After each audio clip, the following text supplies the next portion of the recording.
Olá, eu sou Raquel Mantovan, fisioterapeuta, e no vídeo de hoje nós vamos falar um pouquinho sobre abdominal hipopressivo, sobre a ginástica hipopressiva, que muita gente chama de barriga negativa. Por que desse nome? A gente trabalha a respiração, reorganizando as pressões intraabdominais. A gente cria um vácuo, a gente cria uma pressão negativa.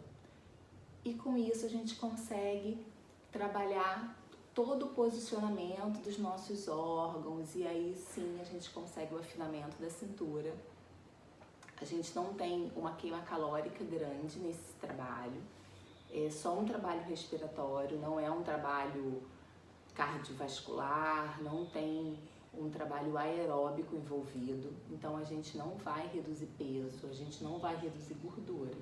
É só uma reorganização corporal, postural, interno de órgãos e que a gente perde perímetro, circunferência abdominal. Então até deixo o convite para você, se você está interessado em começar esse treinamento, você vai pegar uma fita métrica, vai medir na região do seu umbigo.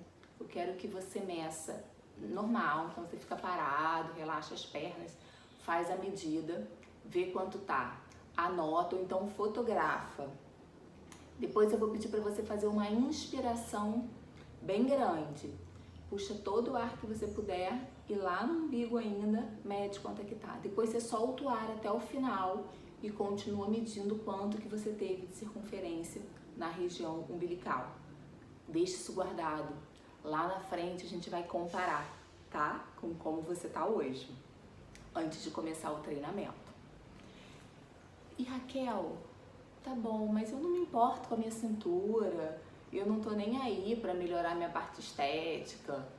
Primeiro, circunferência abdominal é saúde, não é só parte estética. A gente sabe que uma circunferência abdominal grande, a gente começa a entrar no grupo de risco para várias doenças.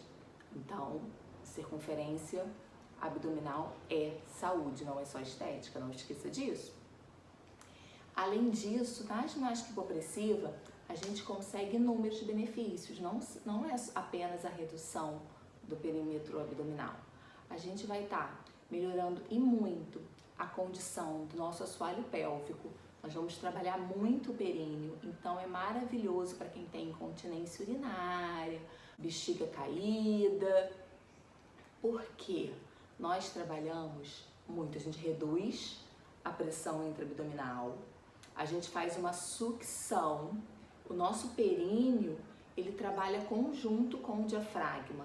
Toda vez que a gente solta o ar, o nosso diafragma sobe para expulsar o ar e o períneo também sobe. E vocês vão ver na hora da prática que nesse exercício a gente trabalha muito o diafragma, a gente eleva muito a cúpula diafragmática e com isso o períneo também participa dessa sucção. A gente consegue contrair a maior parte das fibras musculares do períneo.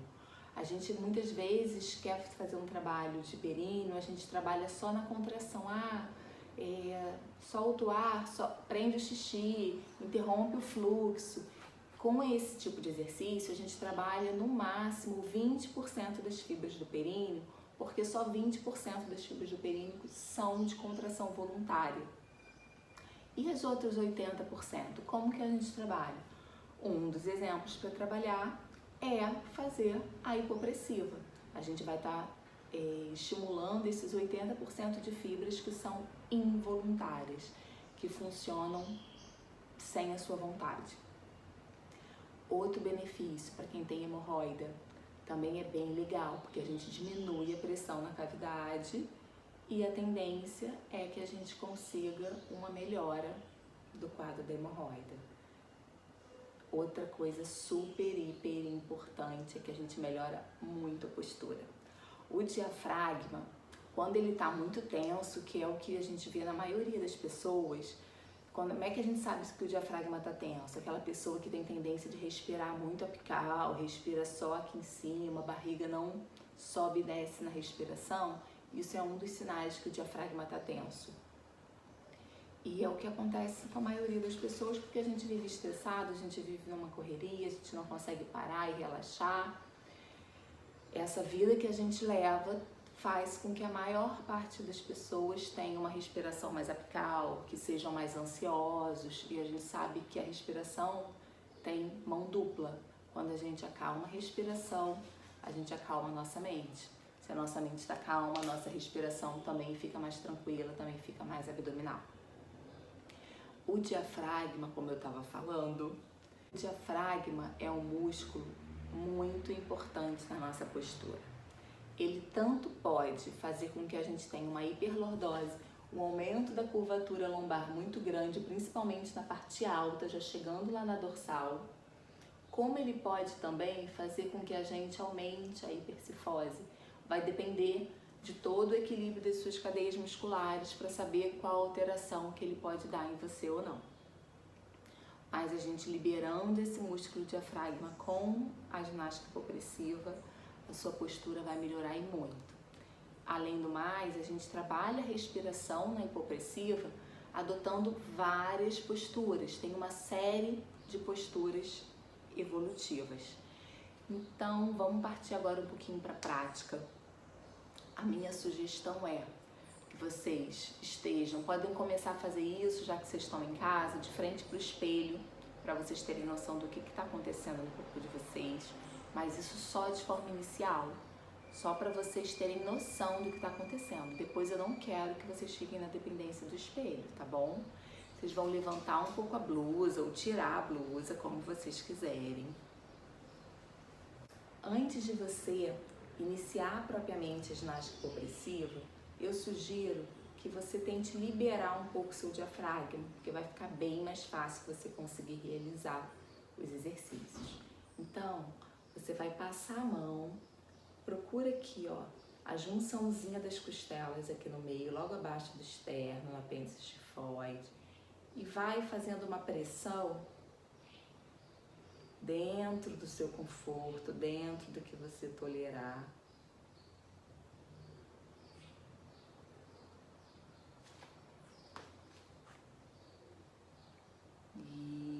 Isso aí, ó.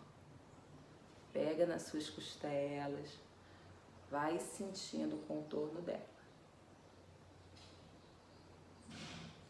Vale fazer um lado primeiro, de cima para baixo. Repete do outro. Não é um carinho superficial não, tá? É como se eu realmente quisesse entrar por baixo da costela. E conforme vocês forem fazendo, vocês vão vendo que a mão de vocês vai conseguir entrar um pouquinho mais, tá? Fez isso, fez essa mobilização no diafragma, nós vamos partir para a respiração hipopressiva propriamente dita. A gente tem uma série de posturas. Hoje eu não vou mostrar as posturas para você não vai estar precisando se preocupar com ela. Num próximo vídeo eu vou mostrar as primeiras posturas que vocês vão realizar. A gente vai só pensar na respiração para poder ficar mais fácil. Então, primeiro de tudo, você depois que tiver feito a liberação do seu diafragma, você vai só perceber como está o seu padrão respiratório. Então, você pode fechar os olhos e perceber se você respira mais no tórax, se você respira mais no abdômen. Só sente o ar entrar e o ar sair. Percebe a temperatura do ar.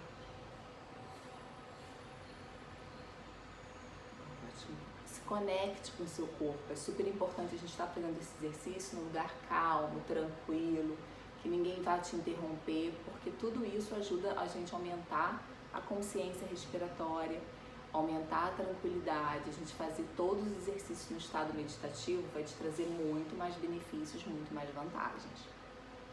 E aí você vai fazer uma inspiração profunda, não precisa nesse momento estufar o abdômen. Inspira e vai soltar o ar fazendo um barulhinho de A.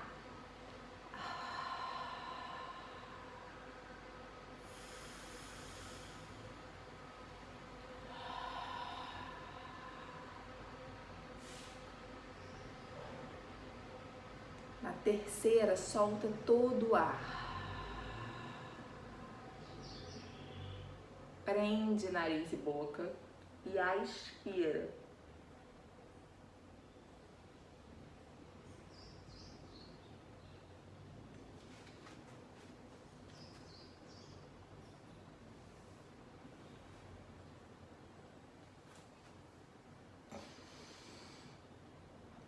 Solta nariz e boca e deixa o ar entrar tranquilamente. Então vamos lá no passo a passo. Primeiro você faz umas 2 respirações tranquilas e grandes, tá? Você inspira, solta bem o ar, lembrando de fazer quando soltar. Na terceira vez, você vai, após soltar completamente o ar, você vai prender o seu nariz, fechar a sua boca e fazer a pressão como se quisesse puxar o ar. Mas com o nariz e a boca fechados é impossível o ar entrar. Então você faz a mesma vontade de puxar o ar, mas ele não vai entrar. E é isso que vai fazer a expiração. Não se preocupe se não conseguir na primeira, na segunda, na terceira, na quarta, na quinta vez. É assim mesmo. Perseverança, tentativa e erro. Ninguém consegue de primeira. Então não se julgue, não se cobre tanto. O que é importante é você não desistir, é você continuar tentando, você deixar os seus comentários aqui embaixo, se conseguiu, se não conseguiu, se ainda tem alguma dúvida, me conte qual é a sua dúvida. A sua dúvida provavelmente é a dúvida de outras pessoas também.